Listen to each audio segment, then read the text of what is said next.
Welcome back to ലിബീസ് kitchen. എല്ലാവർക്കും നമസ്കാരം. നമ്മളിന്ന് എല്ലാവർക്കും ഒരു യൂസ്ഫുൾ ടിപ്സ് പോണക്കത്തെ ഒരു കാര്യമാണ് പറയുന്നത്, ശർക്കര പാനി. അപ്പം ഞാൻ മിക്ക പലഹാരങ്ങൾ ഉണ്ടാക്കുമ്പോഴും ഈ ശർക്കര പാനിയാണ് ചേർത്ത് കൊടുക്കുന്നത്.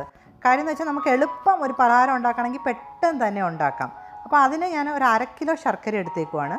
അതിലോട്ട് അത്ര തന്നെ വെള്ളം ചേർത്താണ് ഞാൻ ഈ ശർക്കര പാനി ഉണ്ടാക്കുന്നത്. അപ്പം നമ്മൾ ഇത് മെൽട്ടാകുന്നതിനനുസരിച്ച് നമ്മൾ എത്ര സമയം നമ്മളിത് ചൂടാക്കുന്നു അതിനനുസരിച്ച് ഇത് കുറുകി കിട്ടും. അപ്പോൾ നമുക്ക് ഒരുപാട് കുറുകിയൊരു ശർക്കരപ്പാനിയല്ല ഞാൻ സാധാരണ ഉണ്ടാക്കി വെക്കുന്നത്. നമ്മളിപ്പം ഉണ്ണിയപ്പം ഉണ്ടാക്കുവാണെങ്കിൽ അതിന് പച്ചരിയുടെ കൂടെ ചേർത്തരയ്ക്കാം, അല്ലെങ്കിൽ നെയ്യപ്പത്തിൻ്റെ കൂടെ അരയ്ക്കാം. പിന്നെ എന്തെങ്കിലും പലഹാരങ്ങളൊക്കെ ഉണ്ടാക്കാനാണെങ്കിൽ, ഇപ്പം അടയൊക്കെ ഉണ്ടാക്കാനാണെങ്കിൽ കുറച്ചും കൂടെ കുറുകിയൊരു ഫോം ആകുമ്പോൾ കുറച്ചും കൂടെ നല്ലതാണ്. അപ്പോൾ അങ്ങനെ ഓരോ കാര്യത്തിനും എളുപ്പമാണ്. അപ്പോൾ അതുകൊണ്ട് ഞാൻ ഈ ശർക്കരപ്പാനി എപ്പോഴും ഇങ്ങനെ ഉണ്ടാക്കി ഇങ്ങനെ സൂക്ഷിച്ചു വെക്കും. ഇത് നമ്മൾ തിളച്ച് വരുന്ന സമയത്ത് നമുക്ക് ജീരകവും ചുക്കും ഏലക്കായി പൊടിച്ചതും എല്ലാം ചേർത്ത് കൊടുക്കാം. അപ്പോൾ നമുക്ക് ആ ശർക്കരപ്പാനിക്ക് ആ ഫ്ലേവറും കിട്ടും. പിന്നെ നമ്മൾ എന്തെങ്കിലും പലഹാരമൊക്കെ ഉണ്ടാക്കുമ്പോൾ എക്സ്ട്രാ ജീരകവും ഏലക്കാപ്പൊടിയും ചുക്കൊന്നും ചേർക്കേണ്ട ആവശ്യം വരുന്നില്ല.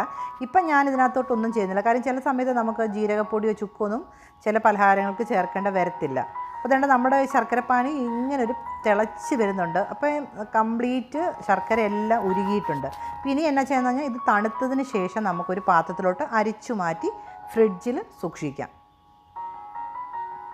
ഇപ്പോൾ ശർക്കരയൊക്കെ തണുത്തിട്ടുണ്ട്. ഇതേപോലെ നമുക്ക് ഫ്രിഡ്ജിൽ അരിച്ച് സൂക്ഷിക്കാം. കാര്യം ഈ ശർക്കരയിലൊക്കെ നമുക്ക് ഒരുപാട് പൊടികളും കാര്യങ്ങളുമൊക്കെ കാണും. അപ്പോൾ ഇങ്ങനെ ഒരു കുപ്പിയിലാക്കി ഫ്രിഡ്ജിൽ നമുക്ക് കുറച്ച് നാൾ സൂക്ഷിച്ച് വെക്കാൻ പറ്റും. അപ്പോൾ നമുക്ക് പെട്ടെന്ന് തന്നെ എന്തെങ്കിലും ഇൻസ്റ്റൻ്റായിട്ട് പലഹാരങ്ങളൊക്കെ ഉണ്ടാക്കണമെങ്കിൽ പെട്ടെന്ന് ശർക്കരപ്പാനി ഉണ്ടാക്കേണ്ട ആവശ്യം വരത്തില്ല.